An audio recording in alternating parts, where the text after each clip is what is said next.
Hello, আসসালামু আলাইকুম। আজকে আমরা ইম্পোর্টেন্ট একটা জিনিস নিয়ে আলোচনা করব। সেটা হচ্ছে কিভাবে আমরা আমাদের GitHub এর যে রিপোজিটরি আছে সেটাতে নতুন কোলাবোরেটর এড করতে পারি।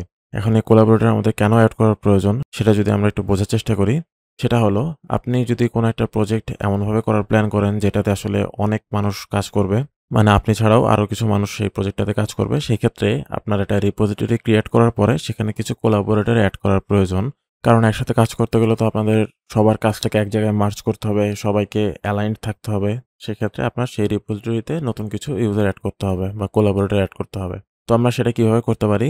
সেটার জন্য আপনার একটা রিপোজিটরি ওপেন করার পরে উপরের দিকে একটা অপশন দেখবেন, সেখানে লেখা আছে সেটিংস। আপনারা যদি সেটিংসে ক্লিক করেন তাহলে দেখতে পারবেন বাম পাশে শুরুর দিকেই জেনারেলের পরে এখানে কোলাবোরেটরস নামে একটা অপশন আছে। আপনারা যদি এই কোলাবোরেটরসে ক্লিক করেন তাহলে কিন্তু এখানে কোলাবোরেটর এড করার যে প্যানেলটা আছে সেটা কিন্তু আপনারা দেখতে পারবেন। এখানে যদি আগে কোনো কোলাবোরেটর এড করা থাকতো তাহলে সেই লিস্টটাও আপনারা এখান থেকে পাইতেন। যেহেতু নাই তাই এখানে কোনো লিস্ট আপনারা দেখতে পারতেছেন না। বাট এখানে একটা কিন্তু অপশন আছে এড পিপল। মানে আপনারা এখানে চাইলে আরেকটা কোলাবোরেটর এখান থেকে এড করতে পারবেন।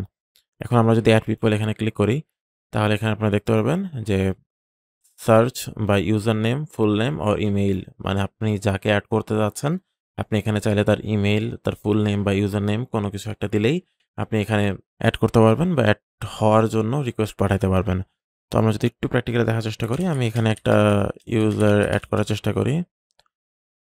এই যে আমরা একটা ইউজার দিলাম, আমরা ইউজার নেম দিচ্ছি। এখানে আমরা যদি এখানে দিই অ্যাডে ক্লিক করি তাহলে কিন্তু আমরা এখানে দেখতে পারতেছি ম্যানেজ অ্যাক্সেসের ভিতরে এখানে কিন্তু আমরা দেখতে পারতেছি যেখানে নতুন আরেকটা ইউজার অ্যাজ এ কোলাবোরেটর আপনি এখানে তাকে ইনভাইট করছেন। তো এখানে পেন্ডিং ইনভাইট আছে।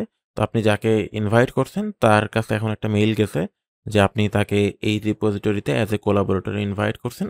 সে সেখান থেকে যদি অ্যাকসেপ্ট করে নেয় তাহলে এই নতুন ইউজারটা আপনার রিপোজিটরিতে একটা নতুন কোলাবোরেটর হিসাবে কাজ করতে পারবে। তো এভাবেই আমরা আমাদের GitHub রিপোজিটরিতে একটা নতুন কোলাবোরেটর অ্যাড করতে পারি।